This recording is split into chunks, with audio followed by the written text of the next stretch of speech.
welcome all of you to the webinar. The fundamental issue of cyber insurance has been around for a long time. We've seen attempts at insurance in the, well, cyber being a new term for it, but the information space, certainly since the 1960s and through today. But recently, things have started to pick up, and they've started to pick up to the point where it really looks like for the first time we're going to have a thriving insurance market in the information protection arena. Various statistics have started to show up indicating that between 30 and 60% of companies now have some level of insurance against information-related events. And of course, that's a complex area. That is what is insured and so forth. But there are some underlying reasons that this exists. If you look at the history of insurance and of standards and of regulation, you'll understand that like housing is a great example. Any kind of a building you want to build in most of the Western world, you need to get approvals, and the approvals are based on zoning. And the zoning includes a variety of rules. They're codified in local regulations, and there are national and global standards surrounding things like fire prevention and safe egress so you can get out of your house. I know we're working on rebuilding our house, and you need to have a window in the bedroom that's big enough for the fire department to be able to break in through the window to get you out of the bedroom. And it's just the rules of the road. If you want to have a safe and secure environment, that's necessary. And the problem here in the information arena, cyberspace, if you will, is that we don't have that yet. And nobody is anxious, by the way, as far as I can tell, to have regulations, in no small part because we don't really know what regulations we should have yet. And so if you look at the history of how regulations came to be in other areas, there was almost always insurance before there was regulation. So what happened was bad things happened to people. They wanted to transfer the risk. Insurance companies were able to accept that risk based on the presence of protective measures or at least adequate construction. And so the insurance companies, having started into this business, looked at the numbers, and they said, gee, if you have asbestos, which at one point was a really good thing, that was very good for stopping fires from going past walls and so forth. With asbestos, you'll have lower insurance rates, because they gathered statistics and had done scientific experiments to determine that asbestos was good for reducing fires, not allowing them to pass and so forth. And so they insured against houses with asbestos by charging less if you had asbestos for fire prevention. And as they got more and more statistics, they were able to hone that in. And you look at the same thing with automotive insurance. In automotive insurance, your zip code and your sex and your age and maybe one or two other things, your driving history perhaps, what kind of car you drive, are all the insurance company needs to get enough statistical information to put you in a risk pool so they can determine your rates. And those rates are essentially guaranteed to make the insurance company money. At the same time, they're such that as an individual, you maybe couldn't afford to pay for a new car if somebody got in an accident. Then it allows you to get a car replacement or at least a repair if something bad should happen. So they make money, and you are able to transfer the risks that you can't otherwise afford to self-insure. Well, regulations, grow up in these spaces, and the regulations, based on the statistics largely developed by insurance, end up producing safety at some reasonable level. The insurance takes the residual risk and ensures that insurance rates go down. People build houses that don't start fires in the buildings next door. And so we're safer as a society and so forth. The thing about standards is they take a long time to develop. And if you look at information protection, we have lots of standards, none of which are in any way meaningful in terms of actually providing protection. That is, you can follow any standard you want to name down to the letter and still have bad things happen in large numbers. Systematically, people can create these bad things. And without further comment on the nature of protection, that's the nature of standards and regulations, but they don't get you there in the information protection space yet, and that's why we're not grown up. I think eventually that will happen, but not yet. So what cyber insurance does, and I think I should take a moment to mention what I define as cyber. Cyber is not just information, it's the interaction with the real world, between the real world, the physical reality, and the information space. Cyber, the term, is based on the word cybernetics, which was, there was a book called Cybernetics that was written by Norbert Wiener. I believe it was in the 1940s, maybe 50s. And it was called Cybernetics, and it talks about feedback mechanisms. And that's the underlying nature of, definitionally what we can think of as cyber. It deals certainly with control systems, industrial control systems, financial systems. Even though it's all bits moving around at the end of the day, it gets realized in some physical event, like you can buy that house or that car or those shoes. So the cyber insurance, and as a market, cyber insurance anchors this notion of risk in financial incentives, right? So what happens here is, for example, if you're an enterprise and you have some protective setup, you tell the insurance company what you have, just like you tell them whether you have fire suppression in your house. And they give you a rate based on what you indicated is your protective posture or approach. The insurance company can then give you different rates based on their information about the effectiveness of your protective scheme. So if you don't have fire suppression, you can expect your fire rates either to be way, way higher, or be unable to be insured. You're just uninsurable because you don't even follow the building codes. So the other side of that is, if I'm running a business and the insurance company comes along and says, well, if you put these protective measures in place, I'll reduce your insurance from $500,000 a year to $450,000 a year, and you can immediately say that protective approach is worth $50,000 a year. And if I can spend $40,000 a year implementing it, then it represents a $10,000 a year savings, right? So I can immediately tie the financial incentive to the protective measures I put in place. I don't have to go and do some difficult computation surrounding risk, because risk has been baked into whatever it is the insurance is. That is, my ability to transfer it for a fee is the linkage. Of course, these requirements don't just show up magically, right?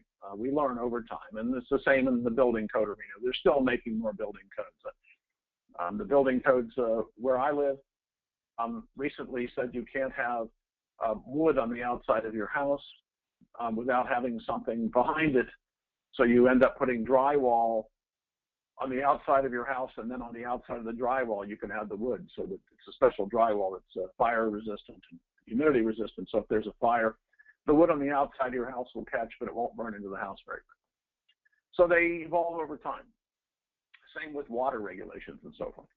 The actuarial process is the process by which the insurance company measures what happens relative to the protective mechanisms you have in place.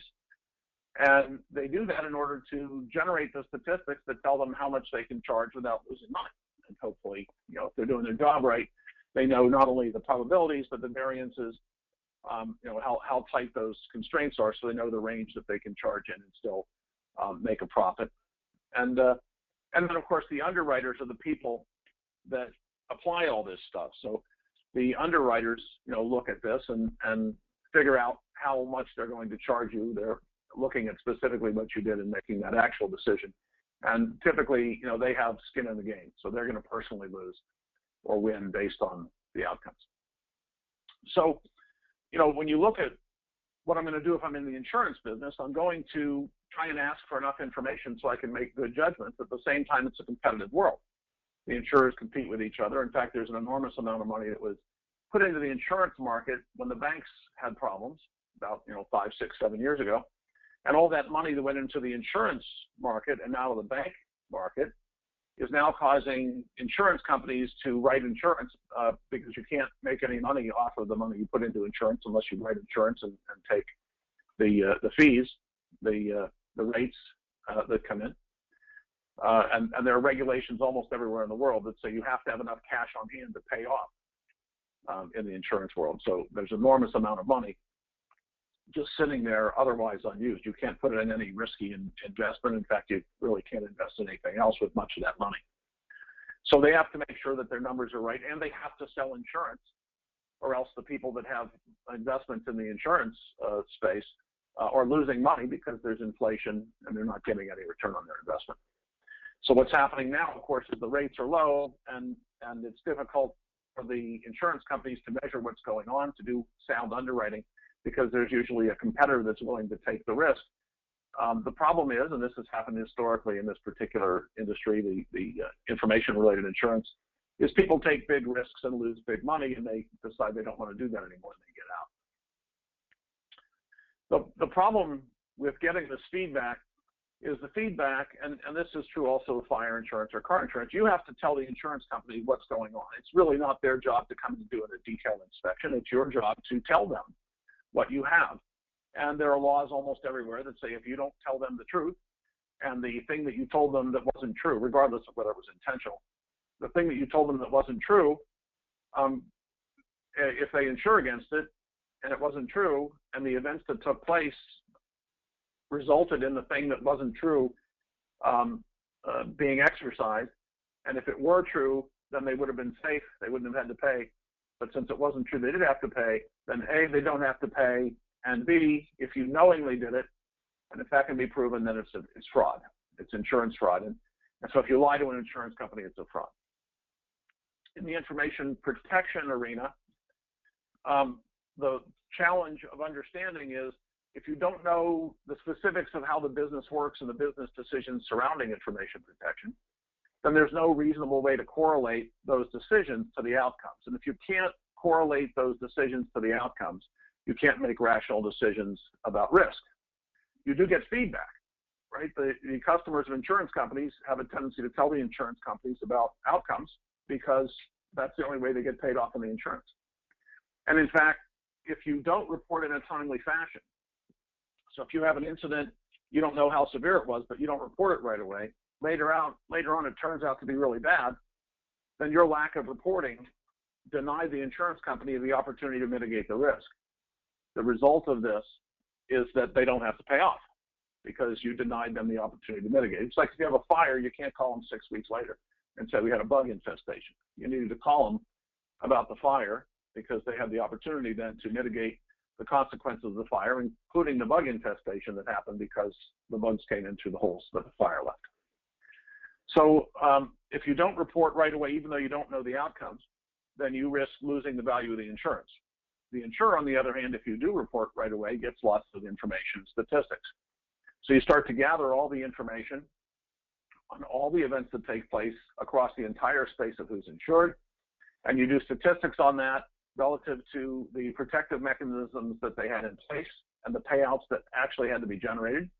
And this gives you the statistics to allow you to correlate the protective mechanisms to the outcomes, at which point you can now, assuming that there's rationality between the protective mechanisms you put in place and the outcomes, have a viable market. You can measure the utility of different protective mechanisms, and you can figure out how much somebody should pay for insurance, and they can, rationally make decisions about protection. So the issue of how you do that is, how you get that information about your situation is a matter of organizational awareness. You have to know what you're doing and why it works and how it works and why that makes sense for the business. And the problem is that tends to be expensive. So historically, Fortune 1000 companies, other large enterprises have been able to get protection posture assessments or similar things. These are these $500,000, give or take, processes that take 3 to 6 months to complete and produce an enormous report. And then the insurance company can take the result of that, review it in depth, and then give you, insurance that has, $50 million thresholds. I think 10 or 20 million is about the most you can typically get from any insurer today. I think the Corporation of Lloyd's, by combining insurance and reinsurance from various underwriters and organizations that they have as participating members, can bring this up into the $50 to $100 million range of coverage, usually with very substantial retentions or deductibles at that point. So the challenge, of course, is how do you drive down into the millions of businesses and figure out ways to understand yourself organizationally and understand the business drivers and the decisions, track this into the events that take place, track this into the actuarial database, and then be able to rationalize the insurance market and the security market financially all at the same time. And because of the drive to insurance these days, because more and more people are realizing that they can't sustain the risk internally, and because investors demand it and board members may be liable if they fail to adequately insure, just as they're liable if they fail to require adequate insurance in other areas like fire, then that drives the perceived need and the reality of people getting insurance. And that's why over the next 2 years, there are lots of predictions that say maybe 80% or more of corporations that do, say, $100 million of business or more a year will have insurance, and those that don't will be risking a liability to the board members and to the CEO and other folks. So we can reasonably say that 2014 was about the end of it. This year, the insurers, and we've spoken to and participate with insurers, the major insurance groups throughout the industry on periodic meetings, and we visit with them, and we know the folks that are in these things. And basically 2014, the major insurers, sort of came to the point where they said, I can't keep doing this. They were, too concerned about the amount of money at risk and the lack of information and statistics. And so they started to abandon that open door approach. Now, there are plenty of smaller underwriters and smaller insurance companies that will still insure things. And there are some, for example, business insurance, my business insurance includes for $2 a year, $5,000 of coverage against cyber events. The only problem is it probably cost me more than $5,000 to go through the process of proving whatever I need to prove to the insurance company. And I don't have a choice. Wasn't given a choice of getting it. It was given to me, and I have a choice of reducing my insurance cost by $1 a year by removing it. So that sort of exists at the low level, but it's not very worthwhile as far as I can tell. You can still get insurance without much in the way of diligence, but it's going away, and the major insurers are done. Now, the problem today faced by those insurance providers is that the new law is that we're going to have to understand more about the businesses we insure. And if you want an insurance policy that's, say, more than $20 million a year of payout, then you can rest assured you're going to have to do a great deal of diligence to get that. And if you want to stack insurance up into the $100 million level, they're going to be doing some close inspections.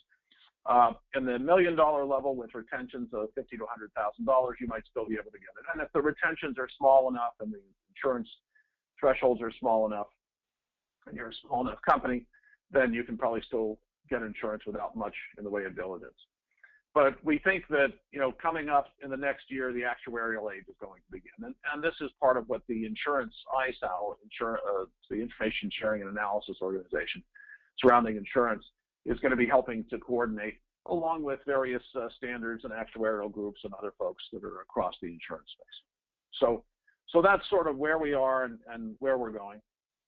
The insurance requirements, if you go to all.net or if you go to the Fearless website and you click on the standard of practice, then you'll be able to see this structure of protection, and you can see the elements of the framework associated with what constitutes diligence. That is, what is reasonable and prudent as a function of situation.